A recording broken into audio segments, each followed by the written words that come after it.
Assalamualaikum warahmatullahi wabarakatuh. Bismillahirrahmanirrahim. Alhamdulillahirabbil alamin. Allahumma shalli ala sayyidina Muhammadin abdika wa nabiyyika wa rasulika nabil ummi wa ala alihi wa sahbihi wa sallim tasliman biqadri azamati dzatika fi kulli waqtin wa hin. Amma ba'd. Kita melanjutkan kajian kitab Asy-Syifa bi Ta'rifil Mustafa. Kita memasuki pasal ke-8. Ini mengenai apa? Fi i'lamillahi ta'ala khalqahu bi sholatihi alaih wa wilayatihi lahu wa raf'ihil adzaba bi sababih. Jadi bab mengenai ini ada semacam penjelasan, pengumuman dari Allah Subhanahu wa taala ya kepada seluruh makhluknya melalui anugerah rahmat berupa sholawat kepada Nabi. Ya, kita kenal semua. A'udzubillahi minasyaitonirrajim. Innallaha wa malaikatahu yusholluna 'alan nabi. Ya ayyuhalladzina amanu shallu 'alaihi wa sallimu taslima. Allah dalam hal ini kalau teksnya adalah bersolawat. Solawatnya Allah itu adalah pemberian anugerah, barokah, rahmat, fadl. Diekspresikan semuanya kepada Rasulullah Sallallahu Alaihi Wasallam, kepada Nabi. Nah, maka ini adalah salah satu pemberitahuan luar biasa dari Allah Subhanahu Wa Taala kepada makhluknya. Kemudian wa wilayatihi lahu, kemudian Allah itu menjadi pendamping kekasih yang luar biasa kepada Nabi, pembela di situ, ya. Wa raf'ihil adzaba bisababihi, dan seksa-seksa itu disingkirkan oleh Allah karena hadirnya Nabi. Nah, maka di Al-Quran disebutkan qala Allah Ta'ala wa ma kana Allahu liyu'adzibahum wa anta fihim. Allah tidak akan menyiksa mereka, orang-orang kafir, orang-orang musyrik yang memusuhi Nabi, wa anta fihim, ya, sedangkan engkau ada di tengah-tengah mereka. Jadi Allah tidak akan pernah menyiksa. Ya, ini satu hal yang jadi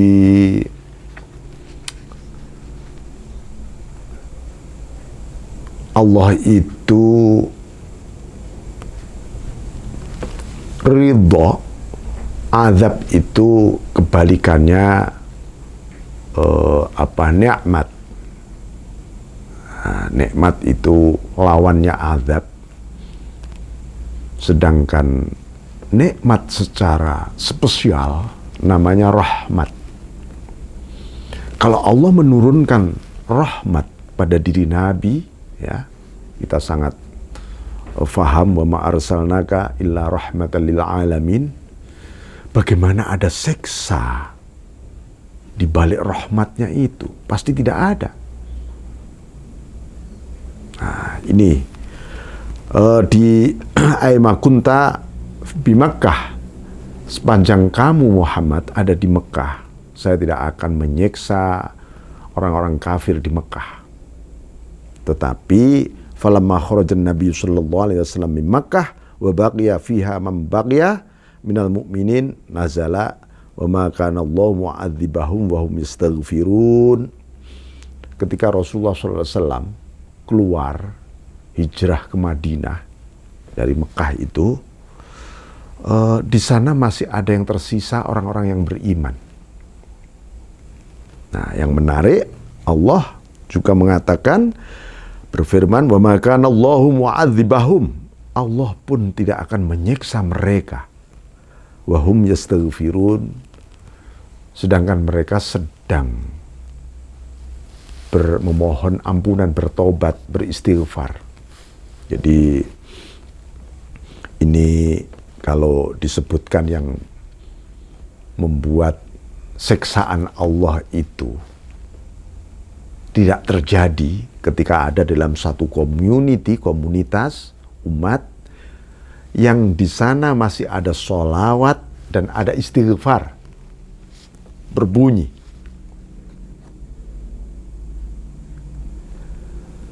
Karena apa? Ya di balik sholawat itu ada cintanya Allah.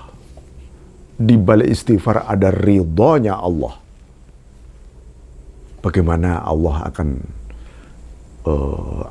menjadikan ini sebagai ladang seksa yang di situ ada ridho, ada rahmat dan ridhonya Allah, ada cintanya Allah. Nah, maka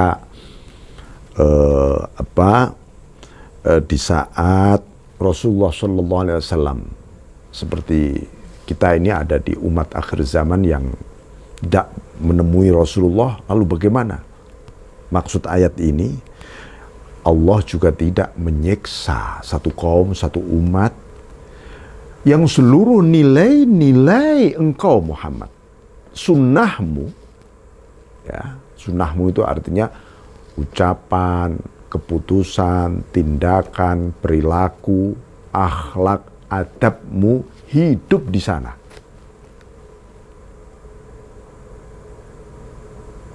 Ya, itu.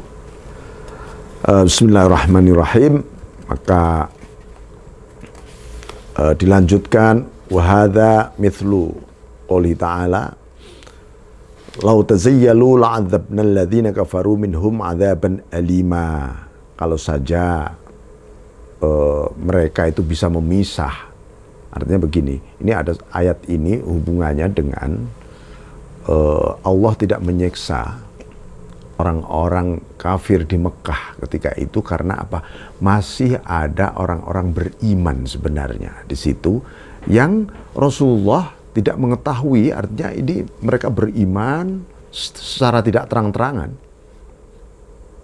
Itu pun Allah tidak bakal menyiksa kecuali, ya, disebutkan lau tazayyalu, kalau tiba-tiba memisah, oh ini sudah betul-betul murni orang-orang kafir, akan disiksa oleh Allah itu. Wa qaulu ta'ala walaula rijalun mu'minuna wa nisa'un mu'minat. Ya, kalau bukan karena ada banyak orang-orang beriman laki-laki dan perempuan, ya, lam ta'lamuhum antata'uhum, yang kamu tidak ketahui mereka. Jadi kalian tidak mengetahui sehingga kalian ingin melawan, menguasai mereka atau memerangi mereka. Fatusibakum minhum ma'arrah bighairi ilm. Kalian malah akan mengalami satu kesengsaraan bighairi ilm, gara-gara Anda tidak tahu bahwa di situ banyak orang-orang yang masih beriman. Itu. La yudkhilallahu fi rahmatih. Padahal Allah ingin memasukkan mereka-mereka ini di dalam rahmatnya, mayyasha, kepada orang-orang yang dikehendaki. Oh, nanti malah membawa satu penyesalan. Artinya begini loh. Ini ayat yang mengajarkan kita tentang perdamaian. Ya. Jangan sampai terjadi sebuah konflik. Artinya konflik hanya gara-gara, ini kan banyak sebuah konflik yang berakhir dengan peperangan antar umat itu sendiri.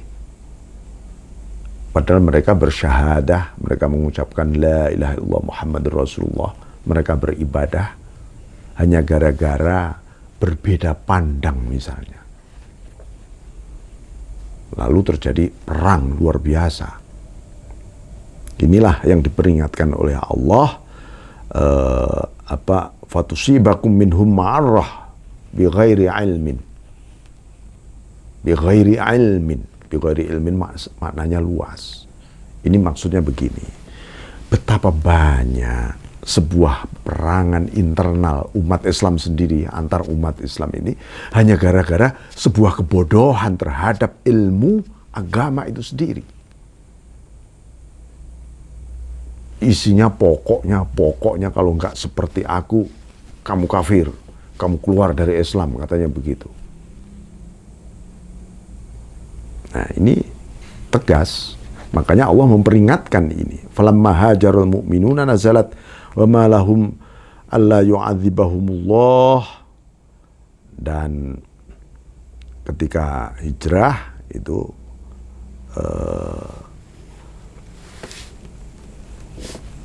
Allah hendaknya tidak menyiksa mereka ya karena masih ada tadi orang-orang beriman. Wa hadza min abyani ma yudhiru makanatah. Ini termasuk menegaskan betapa posisi kedudukan Rasulullah SAW di mata Allah itu luar biasa.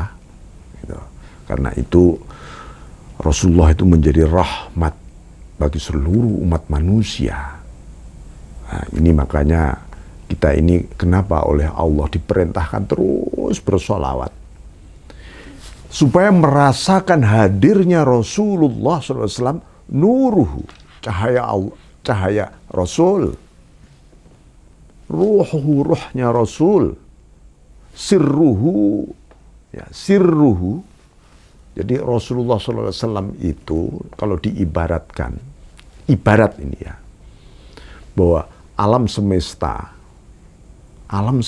ini khususnya manusia, karena manusia ini adalah intisari alam semesta.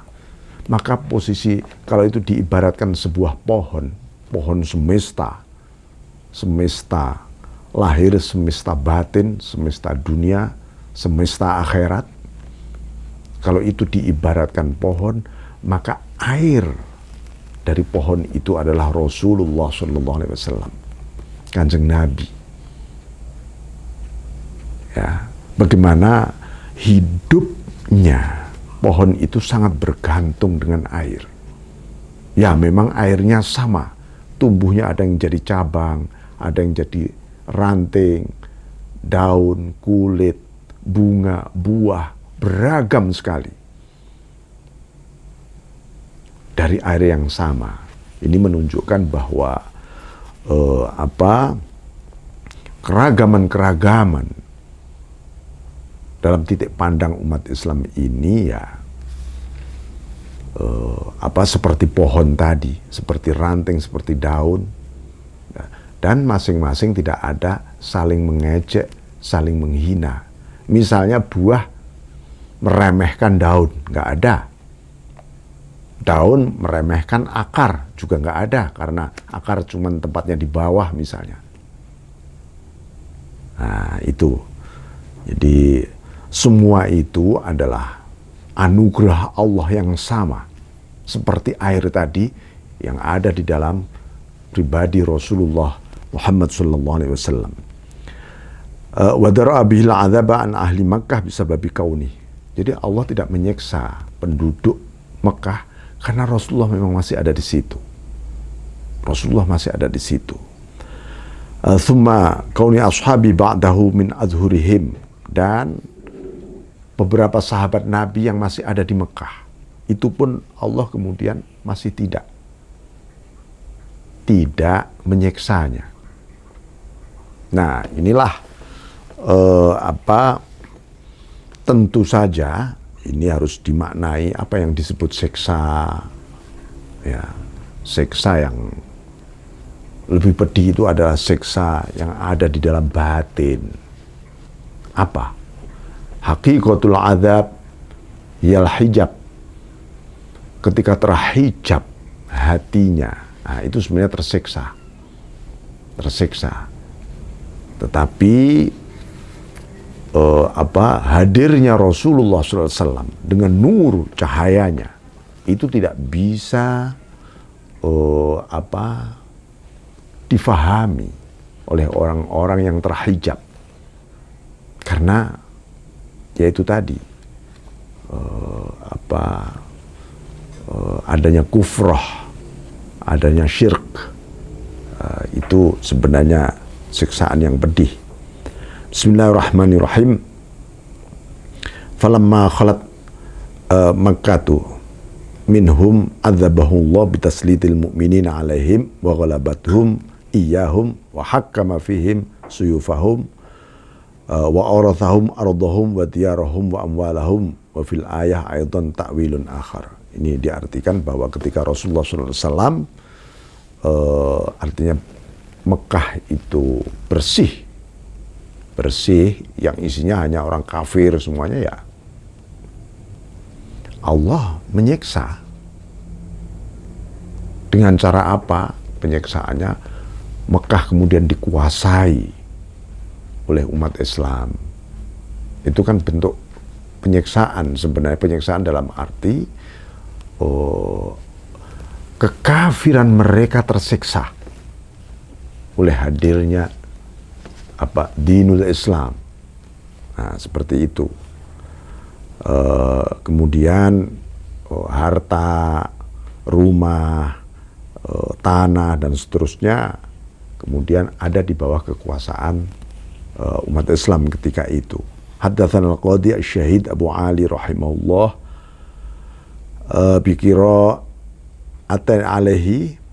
bikiraati alaih qala haddatsana Abdul Fadl bin Hairun wa Abdul Husain As-Sayrafi qala haddatsana Abu Ya'la Ibnu Zawj Al-Hurrah haddatsana Abu Ali As-Sinji haddatsana Muhammad bin Mahbub Al-Marwazi haddatsana Abu Isa Al-Hafid haddatsana Sufyan bin Waki haddatsana Ibnu Numair an Ismail bin Ibrahim bin Muhajir an Abbad bin Yusuf an Abi Burdata bin Abi Musa an Abihi qala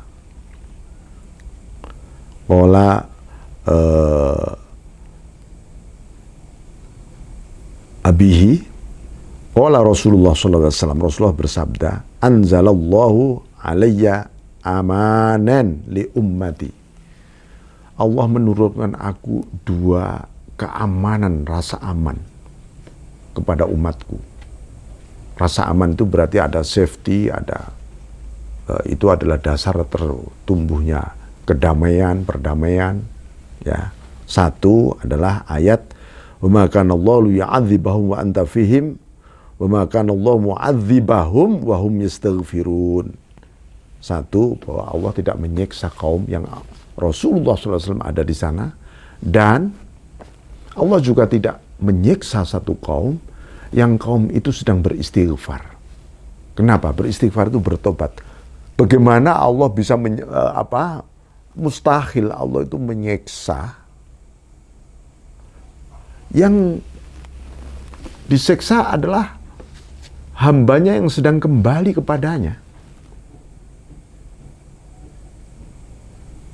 Itu artinya begini. Kalau Allah menurunkan rahmat kepadanya, maka para hambanya akan senantiasa bersolawat dan beristighfar. Begitu juga ketika Allah menepiskan semua siksanya, para hambanya juga bersolawat, beristighfar. Untuk kali saat ini loh ya. Jadi semacam itu. Bismillahirrahmanirrahim. Fa'idha maditu tarakti fihim al-istighfar. Nah, ketika berlalu mereka pada meninggalkan istighfar. Inilah yang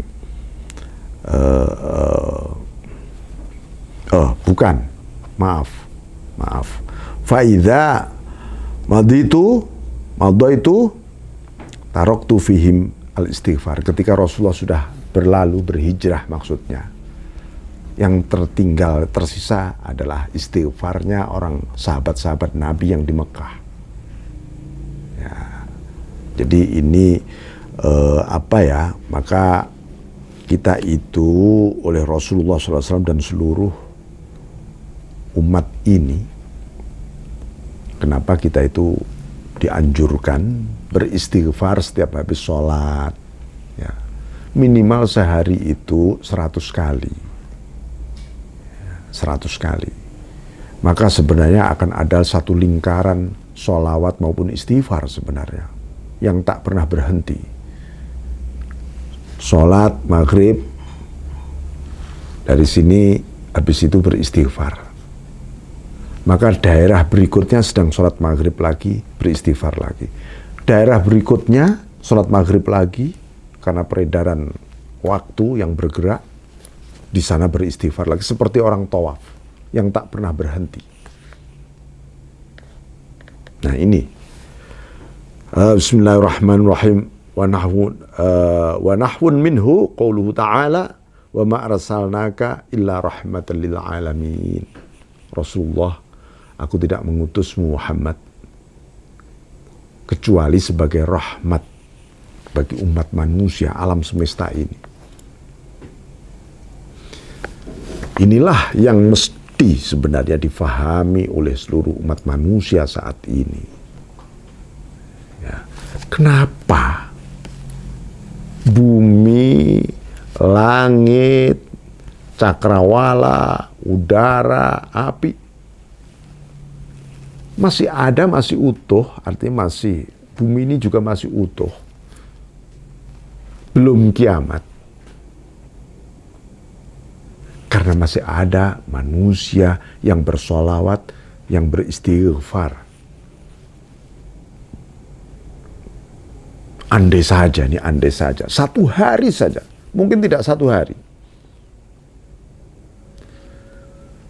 1 jam saja di muka bumi ini tidak ada orang yang sedang berzikir kepada Allah. Zikir itu ya bisa sholawat, bisa istighfar, bisa la ilaha illallah. Maka planet-planet ini sudah bertuburukan semua. Nah inilah sebenarnya yang menjaga keutuhan umat manusia, bumi, lingkungan dan sebagainya, harus ada zikrullah. Yang di sana mesti ada sholawat dan istighfar. Maka seluruh aliran tasawuf, tarekah tasawuf di seluruh dunia yang berbagai ragam, zikirnya senantiasa ada istighfarnya, ada sholawatnya, ada kalimah thayyibahnya, la ilaha illallah. Ini karena apa? Ini adalah satu rotasi yang terus-menerus bergerak hidup, menjaga gitu ya, keutuhan tadi. Bismillahirrahmanirrahim.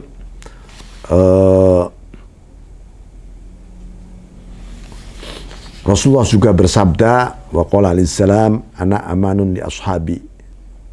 Aku adalah sebuah rasa aman bagi sahabat-sahabatku. Hadirnya Nabi itu.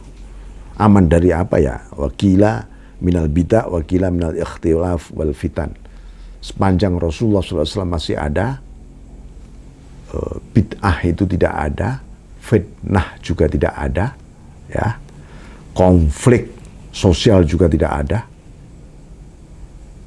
Itu artinya kalau kita menjalankan ittiba'ur rasul, ya tidak ada yang namanya fitnah, konflik, dan seterusnya. Nah, kenapa terjadi fitnah dan ikhtilaf pasca era Rasul ketika itu? Ya, ini bagian itu, dalam sejarah, ya, sejarah Islam itu ada satu konflik-konflik internal, bagian dari cara Allah menyeleksi sebenarnya, menyeleksi mana hamba-hambaku yang mutiara, mana hamba-hambaku yang emas, mana hamba-hambaku yang berlian, mana hambaku yang tembaga, ini kualitinya, mana yang kuningan saja, atau mana yang besi, atau mana yang hanya debu saja. Atau bahkan mana yang sekedar buih saja, kelihatannya banyak, tapi buih. Nah, itu mengerikan. Ya, mengerikan. Bismillahirrahmanirrahim. Qala ba'dhum ar-rasul wal amanul a'zam ma'asya. Rasulullah SAW adalah keamanan, artinya rasa aman yang agung sepanjang beliau masih hidup. Wa ma damat sunnatuhu baqiyah fa huwa baq. Sepanjang sunnahnya hidup, maksudnya bukan sunnah itu ya itu tadi tradisi yang dibiasakan, amaliyah, qauliyah, af'aliyahnya Nabi, adabiyah, akhlakiyahnya hidup, maka sepanjang itu pula rasa aman itu tetap ada. Maka banyak kemudian manfaat istighfar, sholawat, apalagi sampai disebutkan dalam hadis bahwa siapa yang membaca sholawat di malam Jumat 1000 kali, maka api neraka tidak mau menyentuh. Ini karena apa? Ada rahmat, ada ridha. Itu tadi. Bagaimana neraka akan mendekati rahmat dan ridhonya Allah. Nah, bismillahirrahmanirrahim. Wa qala Allah Ta'ala innallaha malaikatahu yusholluna 'alan nabi ya ayyuhalladzina amanu shallu 'alaihi wa sallimu taslima. Abana Allah Ta'ala fadla nabiyahu bi sholati 'alaihi thumma bi sholati malaikatihi wa amara ibadahu bi sholati wa taslim 'alaihi. Allah itu menjelaskan tentang keutamaan nabinya melalui sholawatnya Allah. Di dalam sholat itu ada nur, ekspresi cahaya Allah yang luar biasa, yang tiada, yang sangat, dan itu dilimpahkan kepada Rasulullah SAW, Kanjeng Nabi. Nah, malaikat semuanya juga bersolawat. Maka Allah menyebutkan ya ayyuhalladzina amanu, hai orang-orang yang mengaku beriman, yang sudah beriman, yang benar-benar beriman, sallu, sholawatlah kalian, sallu alaihi wasallimu taslima, ayo sholawat kepada Nabi dan salam kepada Nabi, mendoakan. Ini maksudnya apa? Ini caranya Allah mengagungkan Nabi. Ya, mengagungkan Nabi. Allah tidak melimpahkan kepada seluruh umat manusia fadl rahmatnya tadi, yang disebut sholawat tadi. Kenapa? Kepada Nabi. Karena orang yang bersolawat kepada Nabi sebenarnya sedang membuka kunci-kunci rahmatnya Allah. Atau makna yang lain, bahwa seluruh sholawat umatnya Kanjeng Nabi ini sesungguhnya pantulan dari cahaya sholawatnya Allah kepada Kanjeng Nabi.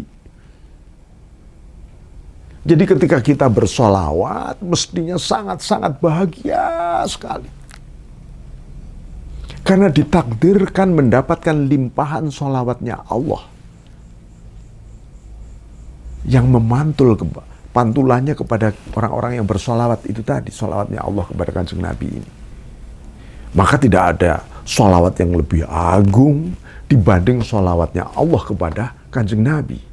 Dan kita ketika bersolawat, waduh, itu sama dengan Allah sedang menolong kita semuanya.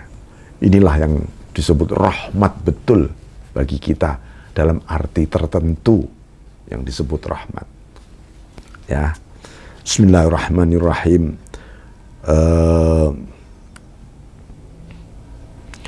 Waqad haka Abu Bakar bin Furaq anna ba'dal ulama'i ta'awwala qawlahu alaihi salam wa ju'ilat qurratu aini fi shalah.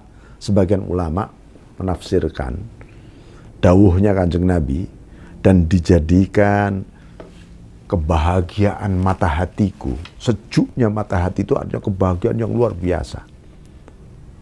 Fi shalah, di dalam salat.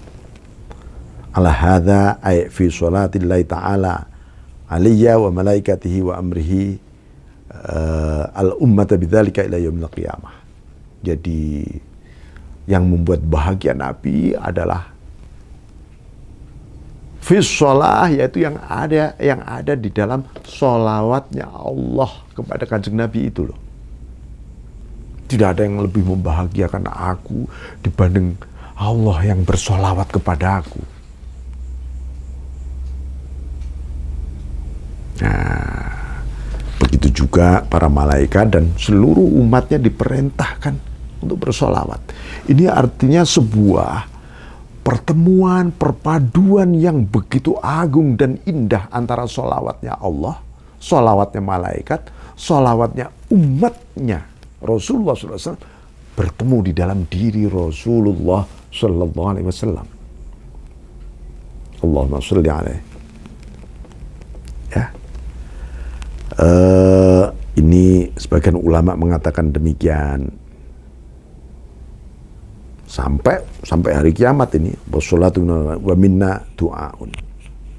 Jadi sholawat itu kalau dari Allah disebut sebagai rahmat, disebutkan, kalau dari malaikat itu ya doa, dan dari kita semacam sholawat mendoakan juga, dari kita adalah doa itu, sholawat itu. Waqad farraqan Nabi sallallahu alaihi wasallam hina 'allama as-shalah alaih baina lafdhis shalah wal barakah. Wa qila yusalluna yubarikuna. Ada yang menyebutkan yusalluna ala nabi ayubarikuna, memberkahi kepada Nabi. Karena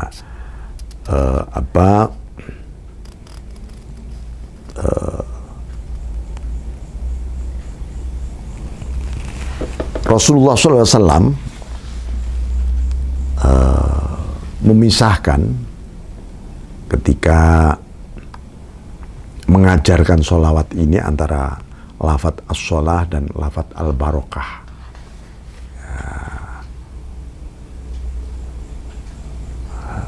Wa sanadhkuru hukm as-sholah alaih. Kami akan menyebutkan bagaimana aturan sholawat kepada Nabi. Ya. Ada lagi menurut Ibnu Athaillah Sakandari, ya, wa ju'ilat qurratu aini fi shalah, dijanjikan sejuknya mata hatiku, indahnya kebahagiaan Nabi fi shalah, di dalam sholat. Dan di dalam sholat itu ada apa? Ada Allah. Itu loh. Maka bunyinya fi shalah, bukan bis shalah. Yang membuat Rasulullah menjadi bahagia bukan tindakan sholatnya, amaliyah sholatnya bukan. Kalau itu bis sholah ya, tapi ini fi, menggunakan fi. Yang ada di balik sholat, yaitu ada Allah yang terus menerus melimpahkan rahmat kepada Nabi itu. Nah ini Bismillahirrahmanirrahim. Wa dzakara ba'dul mutakallimin fi tafsir hurufi kaf ha ya ain shad. Di surat Maryam itu ya. Anal kaf ha ya ain shad itu kaf min kafin. Allah Maha mencukupi. Ai kifayatullah, kecukupan Allah li nabiyhi, pada nabinya. Qala ta'ala alaihissallahu bika fi abdih. Bikafi abdah, bukankah Allah telah mencukupi hambanya? Ini yang dimaksud adalah Kanjeng Nabi. Walha hidayatuhu, kaf ha ya ain shad, haknya adalah hidayahnya Allah kepada Nabi. Wa yahdiyaka siratan mustaqimah, ya haknya itu Allah menghidayaimu siratan mustaqimah, jalan yang lurus. Jalan yang lurus, semuanya jalan yang lurus itu ya, yang lurus semuanya menuju kepada Allah. Ya. Ain wal ainu ismatuhu, perlindungannya Allah kepada Nabi. Qala wallahu ya'simuka minan nas, Allah melindungimu dari manusia, maksudnya melindungi dari manusia-manusia yang jahat kepada Nabi. Wasod sholatuhu alaih, kaf ha ya ain shad, shadnya itu sholatuhu, sholawatnya Allah pada Nabi. Innallaha wa malaikatahu yusholluna 'alan nabi. Ya. Wa qala ta'ala, nah ini, wa in tadhaharu 'alaihi fa innallaha wa maulahu wa jibrilu wa shalihul mu'minin wal malaikatu ba'da dzalika dzahir. Wa in tadhaharu, kalau kalian berdua, ini maksudnya adalah Siti Aisyah dan Siti Hafsah, istri beliau berdua, yang ini kisah tentang dua orang istri Nabi yang sedang cemburu berat kepada Sayyidah Maria Qibtiyah, ya, yang diperistri oleh Nabi, dan ini menimbulkan gejolak luar biasa dalam keluarga Nabi, kecemburuan ini. Maka Allah menurunkan wahyu wa intadhaharu alaih. Kalau kamu saling mendukung kalian berdua untuk melawan Nabi gitu loh, dengan kecemburuannya ini, maka fa innallaha wa maulah, justru Allah lah yang akan membela Nabi. Gitu. Begitu juga malaikat Jibril wa shalihul mu'minin, dan seluruh orang-orang beriman yang soleh. Begitu juga para malaikat setelah itu malah lebih mendukung Nabi. Ini menunjukkan bahwa Allah sangat membela betul. Istilahnya kalau orang sekarang, oh jangan macam-macam dengan kekasihku ini. Allah memasang diri. Ya. Maulah ay waliyuhu wa salihul mu'minin kila al-anbiya wa kila al-malaikah wa kila Abu Bakar wa Umar wa kila Ali wa kila al-mu'minuna ala zahiri. Jadi kata maulah itu wa salihul mu'minin, orang-orang soleh dari kalangan beriman, disebutkan antara lain ada yang menyebutkan itu Nabi, ada itu malaikat, ada juga Abu Bakar yang menyebutkan, atau Umar atau Sayyidina Ali, ada yang mengatakan orang-orang beriman itu sendiri. Jadi pasal 8 ini menggambarkan ya sesuatu yang sangat istimewa dalam diri Nabi, yang kemudian umatnya ini mendapatkan limpahan luar biasa. Luar biasa. Jadi kalau kita ini diperintahkan sholawat salam kepada Kanjeng Nabi, ini bukan untuk kepentingan siapa, untuk demi kepentingan kita. Untuk kepentingan kita. Cara Allah menyayangi kita.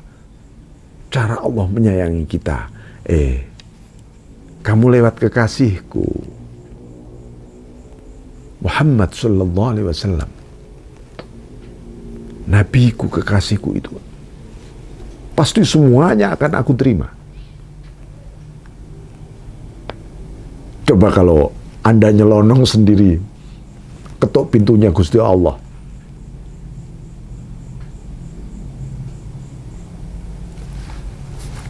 kita tidak mampu untuk seperti itu.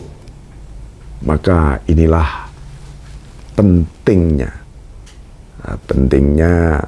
tawasul kepada Rasulullah SAW melalui sholawat kita, salam kita, melalui ittiba'ur Rasul, mengikuti jejak-jejaknya.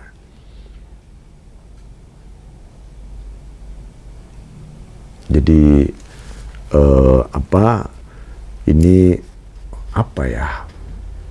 ini logika cinta sebenarnya.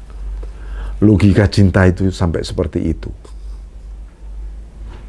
Nah, kalau seorang kekasih, jangankan disebut namanya saja, kekasihnya akan bergetar. Pakaiannya saja, mereknya apa, wah, kekasihnya juga akan bergetar. Begitu juga Rasulullah SAW. Maka Allah menyebutkan, Innallaha wa malaikatahu yusholluna 'alan nabi, bukan ala Muhammad. 'Alan nabi, maksudnya an-nabi ya, walaupun itu Nabi Muhammad, tapi Allah, cara Allah menghargai, menghormati, sampai disebut jabatannya nabi, kedudukannya an-nabi. Ini Ini totalitas cinta yang begitu luar biasa di balik sholawat kepada Nabi Sallallahu Alaihi Wasallam. Demikian ya episode kali ini, semoga manfaat dan kita mendapat syafaah dari Rasulullah Sayyidina Muhammad Sallallahu Alaihi Wasallam. Demikian, wal afu minkum wallahu muwaffiq ila aqwamit thoriq. Assalamualaikum warahmatullahi wabarakatuh.